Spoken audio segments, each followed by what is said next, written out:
Siguiendo con el tema de las técnicas, y si recuerdo bien, la pregunta de las técnicas también había la pregunta muy atinada de cómo manejas el tema que estás hablando con fuentes que ellos mismos, por ejemplo, en servicios de inteligencia están en la investigación, ¿no?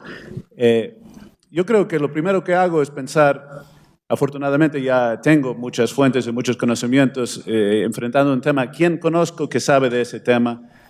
De forma general, que me puede educar, porque siempre estoy intentando leer, hablar con expertos, y que me pueda apuntar a fuentes nuevas, ¿no? Y esto normalmente funciona así, que se busca fuentes, las viejas fuentes pueden conducir a nuevas.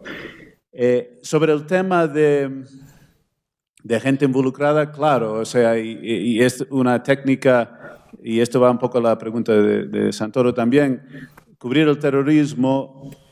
Estás hablando, normalmente son casos globales en que están involucrados, digamos, Estados Unidos, 3 o 4 agencias, y si es un caso un poco complejo, de 4 o 5 países.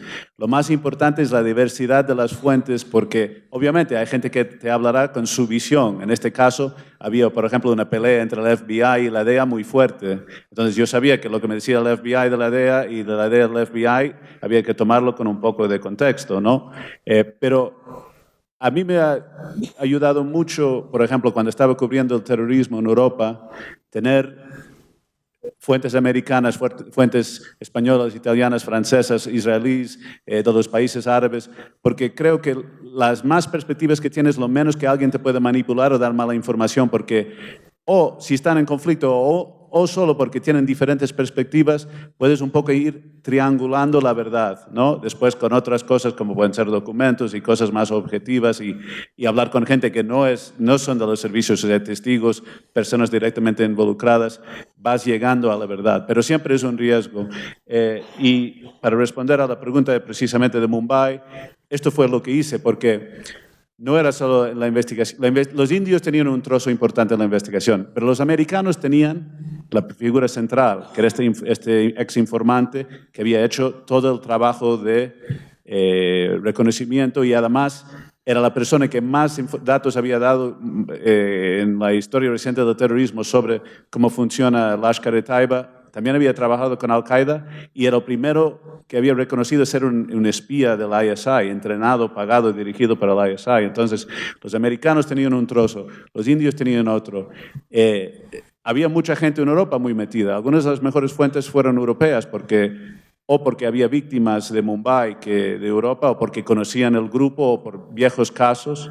Entonces, es una mezcla de gente hablando on the record. Había un juez francés, por ejemplo, que era que primero me habló de Sajid Mir y me dijo, ese tipo quien yo investigué y condené hace años, es la voz esta que tú escuchas al teléfono dirigiendo el atentado, ¿no? Entonces, él lo dijo públicamente, ¿no? Además, estaba enfadadísimo, imagínate, ¿no? Porque había advertido sobre ese tipo y ese grupo a los americanos. Entonces, ya tienes un bloque, ¿no? Un tipo que va a hablar on the record sobre ese caso. Y después, pero es cierto, mucha gente me habló solo identificados como agente de inteligencia india, investigador americano, y lo que hace falta cuando la gente habla off the record es contrastarlo lo más posible de las múltiples fuentes y lo que puedes con documentos. Pero y cuando dices cuánto fue mía y cuánto fue las investigaciones, yo creo que fue lo que es mío, sobre todo, es poder buscar las fuentes y armar este puzzle, ¿no?